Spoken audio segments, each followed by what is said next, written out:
Save our opinions for later. We begin with just the facts.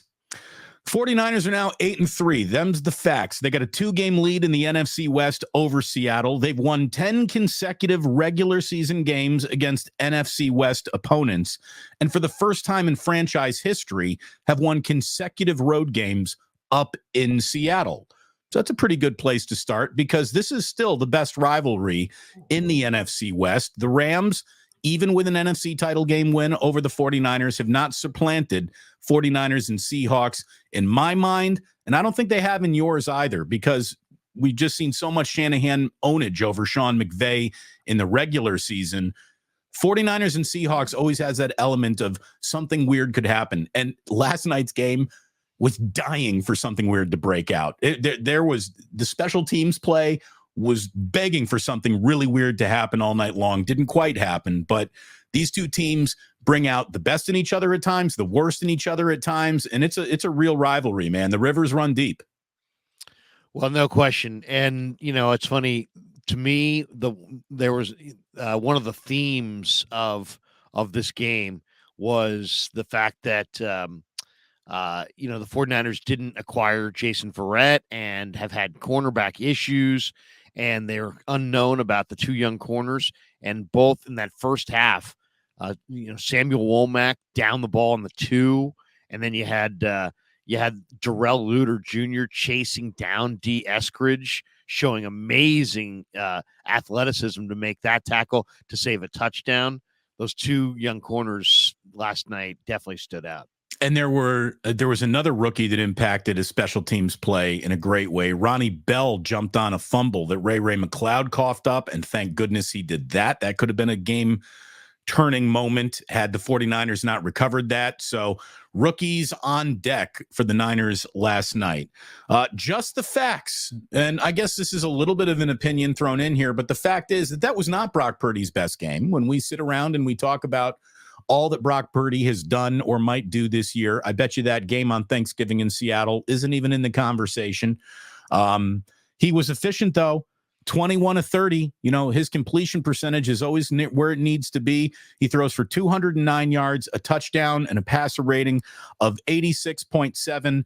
The interception, the pick six, was a ball that he threw to Christian McCaffrey, and I'm sure Purdy would be the first guy to tell you that needs to be 2 hands south of where it was. That ball needs to come down, but the tip drill began, and in the only touchdown that Seattle scored, Purdy unfortunately threw that one away. But for that moment, I thought a very good, very efficient, sort of a just wear beige and blend into what is going on here. And what is going on here is a running attack with McCaffrey and Debo that is, like I said, really coming together.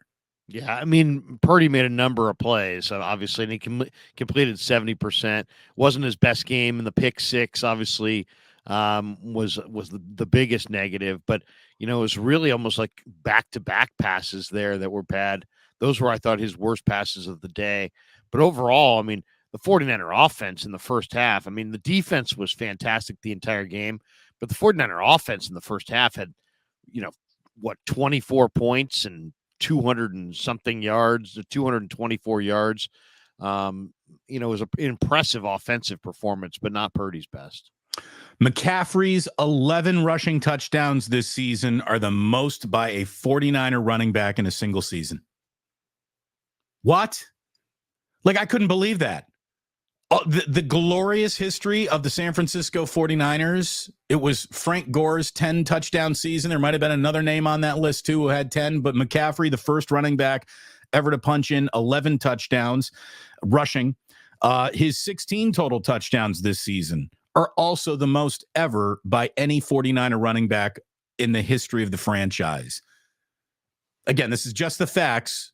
Here comes a little opinion, but I also think it's a fact, Larry. This guy's one of the single greatest weapons this franchise, which invented pretty much offensive weaponry in the 80s and redefined it. He's one of their greatest players of all time. Right now, if his career ends tonight, Christian McCaffrey goes down as one of the single greatest San Francisco 49ers to ever put on the uniform.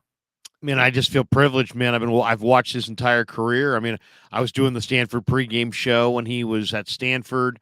He had a bowl game against Iowa that was one of the greatest things I've ever seen. And the Niners swung and missed in the 2017 draft. They took Solomon Thomas third. This kid went eighth. I know John Lynch has probably been kicking himself ever since, and he found a way to right that wrong. And you knew when they traded for him last year, Damon, that not only was he going to have a good year last year, but that the next year, this year, was going to be like, oh my goodness, maybe the bust out greatest year of McCaffrey's career, because he was finally in a place where everything worked and where he was totally comfortable. He is just fit in so perfectly, and you're seeing the best of a great, truly great football player. And I can't wait to see what he does next week against Philadelphia. He had that amazing touchdown run against the Eagles last year in the playoffs. Maybe he can be the difference maker in Philly next Sunday. So many talking head shows, are trying so hard to just jump with both feet right into a who's your MVP conversation way too early. Again, it's not even Christmas yet. Everyone calm down. It's too early to talk about MVP. But when we do, I think Christian McCaffrey will be the only non-quarterback legitimately in the conversation. And I think he will be in the year-end conversation for MVP. No doubt. No doubt. He's having that kind of a year. It'll probably wind up going to a quarterback. Let's be honest. It always does. Seems like it's become a quarterback award. But he's having an amazing year. And to me, it's the cutting, the vision, watching him right now is just, he can catch the ball to the backfield. You can isolate him. What I saw last night, the best I've ever seen him, was the pick and slide, where he's reading blocks and he's weaving in and out. And he's always, we know he's explosively fast. He can get to the edges, hit, quick hitter inside. He can be gone. Lots of great second and third efforts. But as far as that natural pick and slide that the great running backs have, it's been somewhat of a work in progress. I thought last night was the best I've seen him just kind of weave through the defense. And that's next level stuff for him, man. 19 carries, 114 yards, 2 touchdowns on the ground to go along with 5 catches for 25 yards through the air. McCaffrey's 11 rushing touchdowns and 5 receiving touchdowns through 11 games make him just the 5th player in NFL history and the first in my lifetime since 1975. I was born in 75. He's the 5th player in NFL history and the first in my lifetime to record 10 or more rushing touchdowns and 5 or more receiving touchdowns through the first 11 games of the season. In other words, he is off to the single best dual threat running back start that we've ever seen. And in our lifetime, starting with Roger Craig, evolving into, Edgerrin James and Marshall Faulk and LaDainian Tomlinson. This guy is having a better year this year than any of them had through 11 games in any of their glorious Hall of Fame careers. And he is just ridiculously special. And I look, with all due respect to Brock and the quarterback and the importance of that position, I think Christian McCaffrey is the most important player on this team. There's no one that can come and do what he does regularly. Although it was nice to see Elijah Mitchell involved, running very well. And you called this out, Larry, a couple weeks ago. You said, Elijah Mitchell's almost been undone because he hasn't been put into leverage situations and he doesn't get everybody's best, or it doesn't just, it wasn't the moments where he needed to really shine. He's been put into some high leverage moments and he's thrived in them. Over 5 yards per carry last night for Elijah Mitchell. So that's a good sign. Oh, he's such a nice player. I mean, he's got 4.3 speed. Yesterday, almost 6 yards a pop. 7 carries for 39 yards. He had a 13-yard run. He's got great instincts. So he's a great short yardage runner if you can keep the bodies off of him in the backfield. He's not the biggest guy, but he's got great feel between the tackles. He seems like he almost always gets what it's blocked for. Whatever you block it for, that guy will get that and then some. He always finishes falling forward, which is a running back coaches love that. He does not fumble. Knock on wood. That continues, but that goes back to Louisiana. He can catch the ball. I mean, his main problem is he's a smaller back who's kind of got a big man's game where he runs between the tackles. And you wonder about durability long term. But if he's healthy, and right now he is, he's really, really good. And Kyle likes to use him, Damon, as a finisher because he doesn't fumble and he does have great instincts. And if you see the 49ers in any kind of big situation going forward, get a huge second half lead, you're going to see them throw Mitchell in there for a few carries because he's very dependable. And, as I said, won't turn it over. I'd still like to see Mason get a little run, but now I'm officially like splitting hairs of complaining, and there shouldn't be much complaining when you're winning 3 games in a row dominantly. Yeah, I agree. I agree. I like to see Mason too. I know Mason has big time potential. I see kind of a poor man's Marshawn Lynch with Mason, and I think he's an untapped deal. And I think if they had him and could spring him on a couple of runs and just kind of show everybody that, hey, this is a 3-headed monster at running back with all bases covered. I mean, I think the Niners have tremendous talent at running back, and I'd like to show off all of those guys because I think they're all a little different.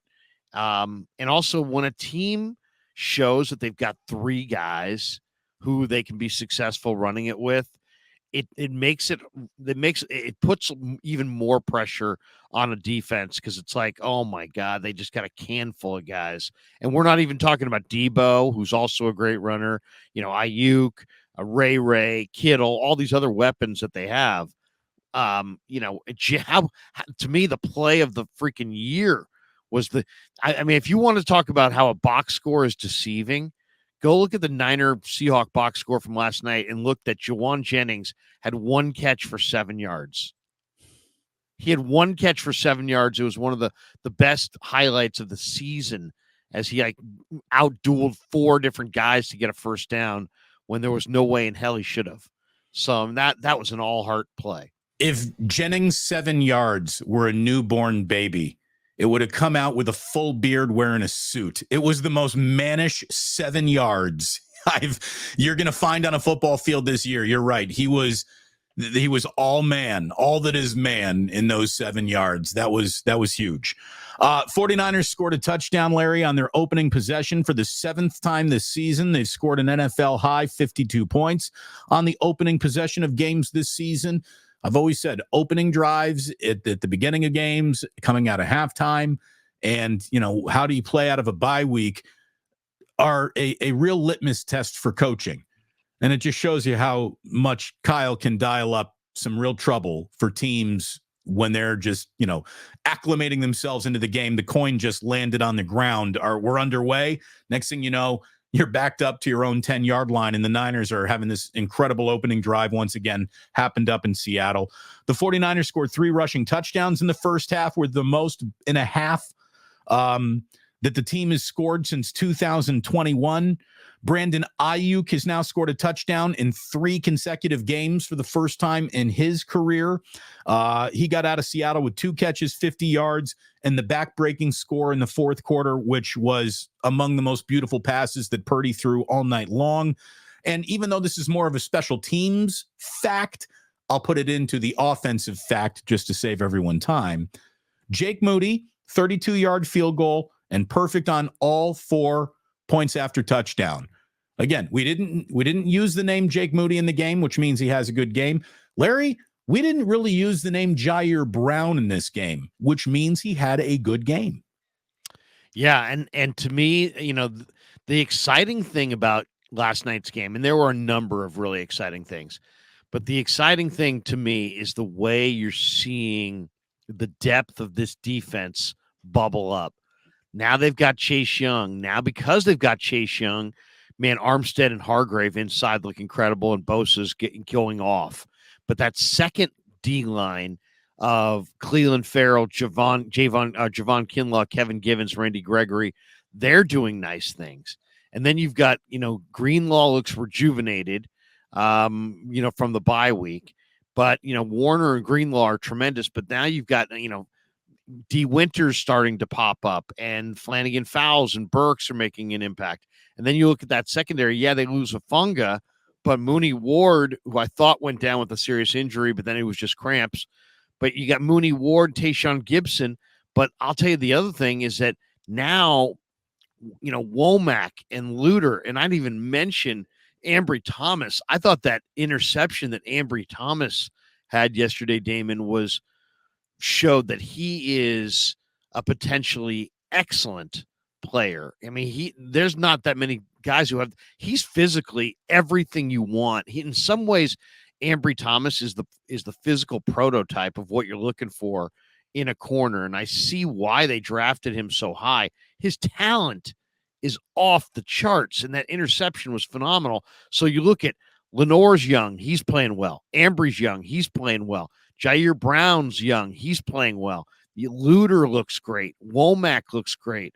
They may have lost George Odom, and I don't know if people are suggesting Quantrez Knight, but Odom has either a fully torn or partially torn bicep. So they may lose one of their all-pro special teamers for the year. We'll find out more about that later today. But to me, seeing the depth of this defense and seeing Ambry Thomas and some of these young DBs kind of show themselves, all these guys can play. Womack can play. Ambry can play. I really believe what I saw from Luter. Luter can really play. So maybe, not getting a corner, and we'll see. Maybe the Niners say they still want Jason Verrett. Maybe they'll go for Verrett, but their defense is starting to look really special. Why do you think it took the coaching staff several games into this year to start trusting Ambry Thomas and turn to him as a solution? It's a great question. I mean, there's some inconsistency to the way he prepares. I don't know. He's had some moments where they're less than stellar, but I mean, I'm just talking about if you're looking for the physical prototype. This guy played at Michigan. He ran a 4.4 flat. He's 6 feet 190. That's like an ideal size for the corner. He's there. You heard Wilkes told us last week or the week before that he likes Ambry in the run game as a run defender, and then you've seen what he is as a pass defender. But to me, the highlight of his career was last night, because he ran the way he cut that route off and jumped it. It was and got the pick and then got his feet down on the sideline. I mean, it was a tremendous play. Tremendous play. Back-to-back games with tremendous plays. Remember, he nearly had a 98-yard touchdown return, just a week before. So, sideline violation flag. But it was a good game for the 49ers defensively. 6 sacks up in Seattle. First time that they've had 6 sacks or more in a game since week 5 of last season. Nick Bosa with 5 tackles, 2 sacks of Geno Smith. He's now got 8 on the season, 51 in his very young career. He's 4th on the franchise's all-time sack list, and he is a half a sack away from Ahmad Brooks at number 3 all time. So I like his chances to be the 49ers' third most sack artist by the end of the Eagles game, hopefully. 49ers defense has held opposing offenses without a 100-yard individual rusher in 38 consecutive games now. That is the longest such active streak in the NFL.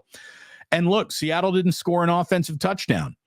The Seahawks' first 5 possessions gained a grand total of 15 yards.